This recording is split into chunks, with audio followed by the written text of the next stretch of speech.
I can punch. I can sit in the inside, all that. So, I'm with anything that he with, but I'm going to dictate the pace and I'm going to control everything, and I'm going to make it until my fight. Assuming all goes according to plan against Yordenis Ugas, and you have your hand raised on Saturday, April 16th on Showtime pay-per-view at AT&T Stadium, is a matchup against Terrence Crawford in the near future? I think so. I'm hopeful that, it can happen. I had 3 belts.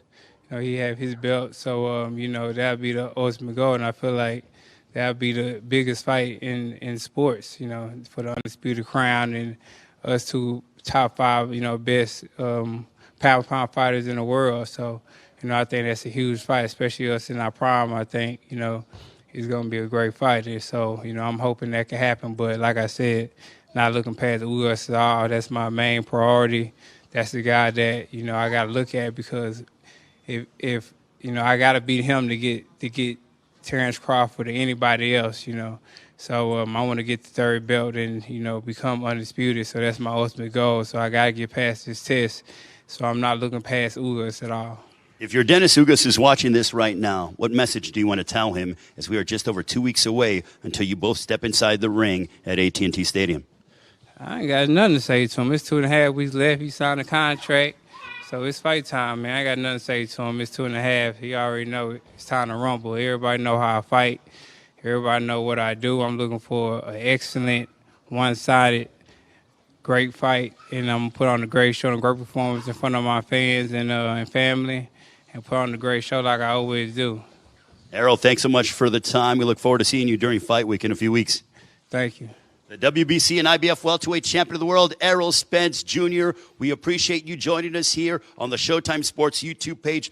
Don't miss it. Saturday, April 16th, AT&T Stadium, Arlington, Texas, on Showtime pay-per-view, 9 Eastern, 6 Pacific time. Watch this man, Errol Spence Jr., put 2 of his titles on the line against Yordenis Ugas, who has 1 title on the line. 3 world titles will be up for grabs on Saturday, April 16th. So long from Dallas, Errol Spence Jr., determined, shredded, and ready to go. Don't miss it in 2 weeks' time.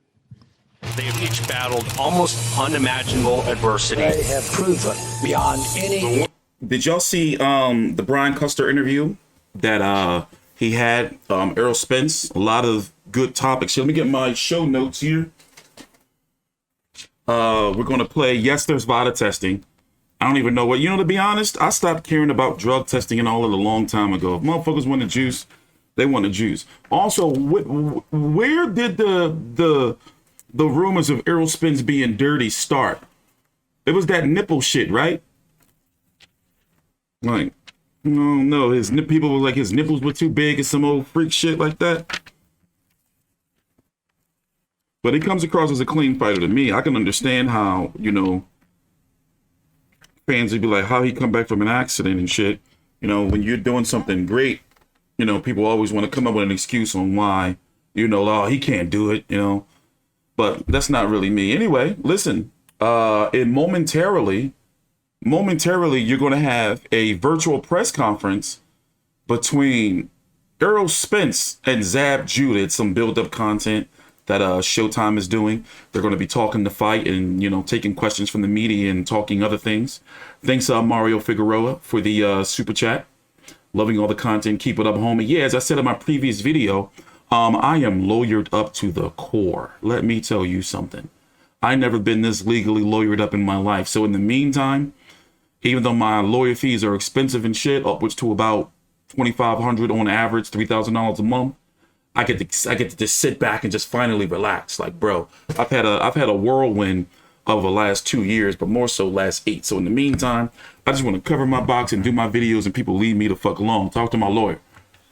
So we're less than 2 weeks away from the fight. Next week on Showtime pay-per-view, WBC IBF 147-pound champion Errol Spence taking on in a comeback fight after he fought, a 14-month layoff, 15 months layoff, after he was already on. Let's go look at his resume really quickly. By the way, thanks for watching.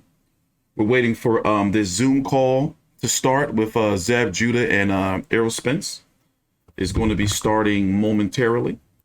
I'm going to tell you right now, I think this is it. I think we're going to get Crawford Spence this year. You know why? Oh, Spence Crawford.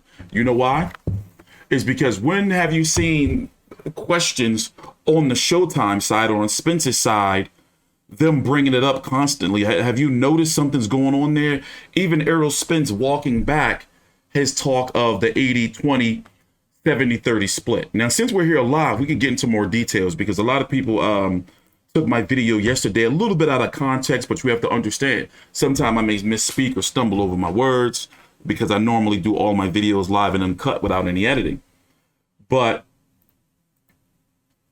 I think it was safe to say that a 70-30, 80-20 split, Spence versus Crawford wasn't going to happen. But for him to all of a sudden to come out and be like, nah, I just was playing. It's like, bro, I get all of that. But fans acting like it wasn't a whole narrative for 2 years of fans being looking like, yo, he ain't fighting Crawford. This motherfucker over there talking 70-30, 80-20. In this landscape of boxing, you can't talk like that and expect for fans and media not to be like, yo, he don't really want to fight. You see what I'm saying? Now all of a sudden it's like, oh, y'all shouldn't have took me seriously. You know, I was just playing. Or more importantly, his hardcore supporters, it was like, we never believed that shit in the first place. He was just playing, Jack. Like, man, anybody trying to hear that shit? Somebody, he was just playing. Like, bro, get out of here with all that.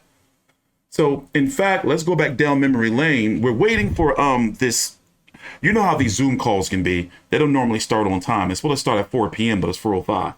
So in the meantime, Spence, let me just do 80-20. Like, bro was out of control for that. Oh, what's that? Is that Vito Mount Nicky? I think, did they just announce the undercard? Oh, let me see what that is. Oh, they just announced the untelevised free prelims for the Showtime fight, added another fight to it.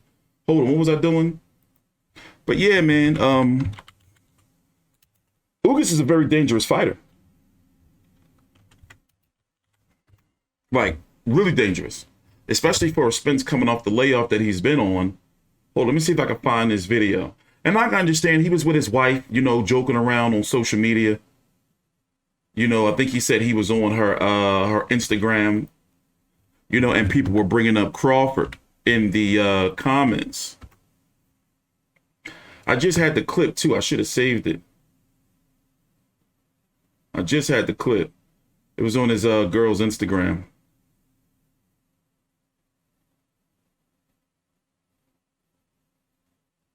But yeah, man, that, you know, I think the fight is reaching its shelf life.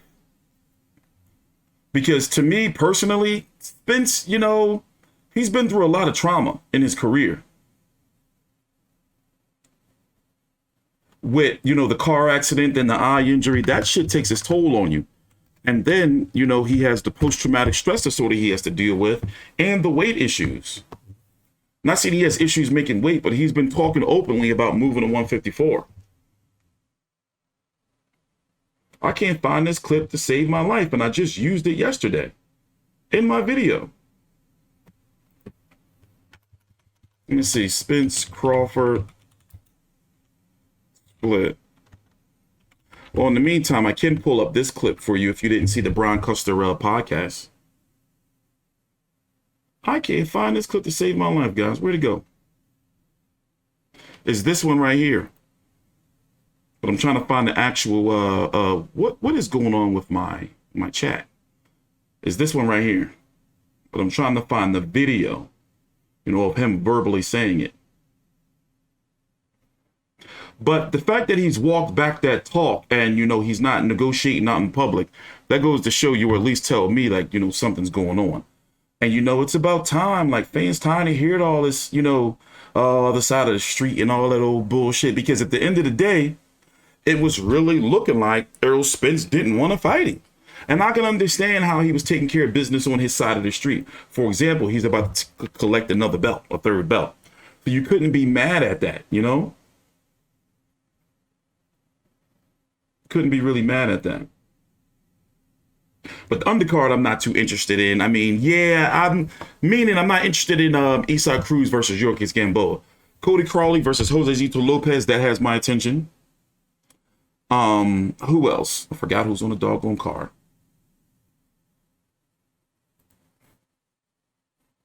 Yeah, they're waiting over on the Showtime app too. We're still waiting for the fighters to join. So what we're here for is Zab Judah and Errol Spence are having a virtual press conference momentarily. They're going to talk about the fight and 147-pound division as a whole, I'm guessing. Let me pull up this timestamp here for you for this interview.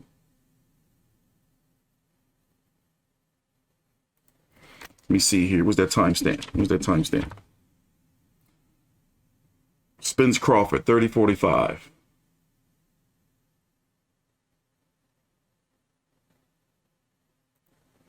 Listen in, take your time out, like the video, subscribe. You know what that also means? That you would have to get the other belt, and that's the belt that belongs to Terrence Crawford. Yeah.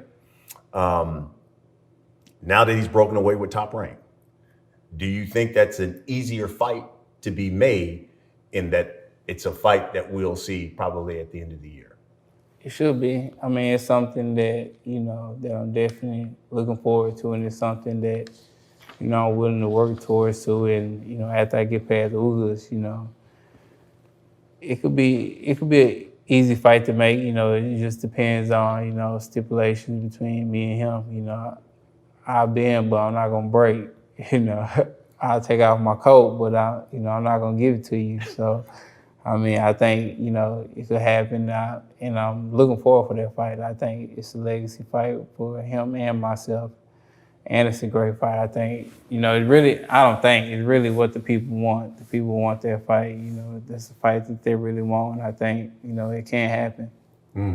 I know you once said, hey, look, if we fight, it's going to be either 70-30, 80-20. Was that? Man, I was. When I said posturing or what was that? When did I say that? That was. Yeah, I said it on my girl Instagram. Yeah. But I was playing. Yeah, man, nobody taking no 80-20, 70-30. Yeah, I was playing. I was like, because I was like, it's gonna be 60-40, and I was like, yeah, he keep playing crazy. It's gonna be 70-30 or 80-20. Yeah. But yeah, I was playing like I would. Now, come on, man. Now, Spence know better, especially since he be all on social media and everything. That's not the type of shit you joke about, especially when, because what it sends off is, let's cut the shit. It sends off the message like, oh, you don't want the fight. You see what I'm saying? So, and you can't act like, it's not him, but his fans been acting real funny since this interview came out. It was like, we ain't believe none of that shit. Y'all motherfuckers is dumb for believing that. We all know he was joking around. Fuck out of here. Y'all ain't slick. It's motherfuckers. You can pull people videos and social media posts and be like, well, Spence the A-side. Crawford ain't doing nothing over there. His pay-per-views ain't selling nothing. If Spence say he should take the 70-30, he should take the 70-30. Like, man, motherfuckers all of a sudden try to move the goalpost. I was serious about that, man.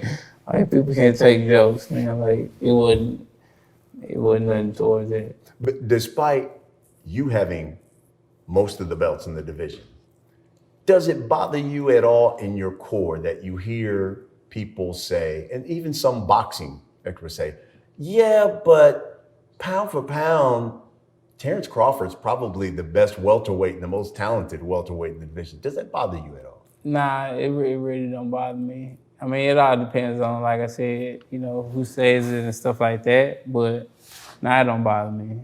Because I know, who's the best welterweight, and, I get. Right now, let me tell you something. If it was if it was 3 years ago before the accident, I was picking Errol Spence to beat Terrence Crawford. But because of what he's went through, and, it's hard now because Terrence Crawford, that dude is something special. I'm not saying that Errol Spence ain't special, man. But if I was to actually, 55-45, 55% chance that, I'm on the side of Terrence Crawford to win the fight. 45% Spence. My personal opinion. It's just my opinion. My opinion. I'm entitled to it. Crawford just, he just seems as though he got more tools in the bag. And, he's got a certain type of grit about him where it's like, when he beats you up, he beats you up. For example, if he was to match the opponents that Errol Spence's fought and compare them to, and put those same opponents in the ring with Terrence Crawford, it's kind of hard to see Terrence Crawford not stopping Danny Garcia. not stopping or at least beating up the face, making him look real ugly, doing some nasty things to Mikey Garcia. Now, Yordenis Ugas, I'm really going to rate a win over Yordenis Ugas from Errol Spence very highly. Yordenis Ugas is one of those fighters that, you know, as time goes on, throughout the fact that he has taken defeats, he has gotten so much better. Like, and he's a style for Errol Spence that we haven't seen on this level. You know, who's the last like full-fledged boxer that was somewhat of a legitimate threat to Errol Spence? Who? What? Cal Brook? But he's coming off his eye being broken, and I really don't consider Cal Brook to be like a boxer technician like Ugas. You know, you can go back to Chris Algieri, but it's Chris Algieri. Chris Algieri don't got no pop. And then who just, you know, put a boot in Chris Algieri's ass a few weeks ago? I mean, about a couple of months ago we watched. Forgot. Conor Benton. So I like Spence, but right now he's at a point where he's got to show us something. You know, it's not, you know, it's the injuries, you know, and the outside of the ring stuff that has fans really looking at him, including myself, like, yo, you know, I don't know, like, what's going on with him? Right now, once again, we're waiting for, and they are late. They are 15 minutes late. We're waiting for this media event to start with Errol Spence. What is going on with my chat? My chat is all messed up. With Errol Spence and, let me see, use, control, shut down. With Errol Spence and Zab Judah. They're having a media event. But as it stands right now, they haven't joined. Apologies for the delay. This is a message from PBC. We should be getting started shortly. Okay. Okay. Yeah, you know, just pretty much build up content, you know, for the fight. Next week, let's look up the undercard really quickly. Take a gander at this bad boy. So, on the regular free... Hold on, they just sent out the press release. Let me see if they made any changes to the Spence... Hold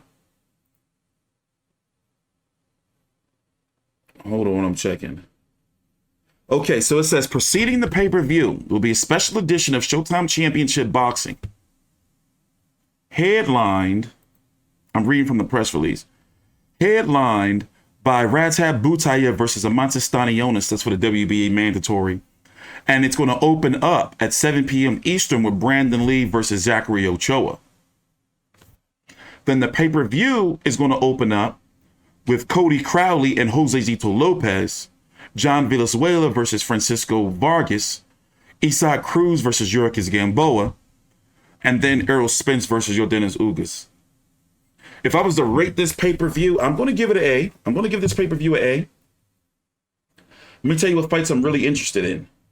Obviously, Spence Ugas, Butaev, Eimantis Stanionis, even though that's on the regular Showtime version, not the pay-per-view. Still, I'm counting this all as one card. Cruz, Yuriorkis Gamboa. Not really looking forward to that, but I am looking forward to my man Josesito Lopez versus Cody Crowley. That's going to be what's up. Also, of course, we have a very busy weekend this weekend with at 5:10 a.m. Eastern Standard Time on the Zone, Gennady Gennadievich Golovkin taking on Ryota Murata for the IBF and WBA Super World titles in the IBO at 160 pounds. That's over in Japan.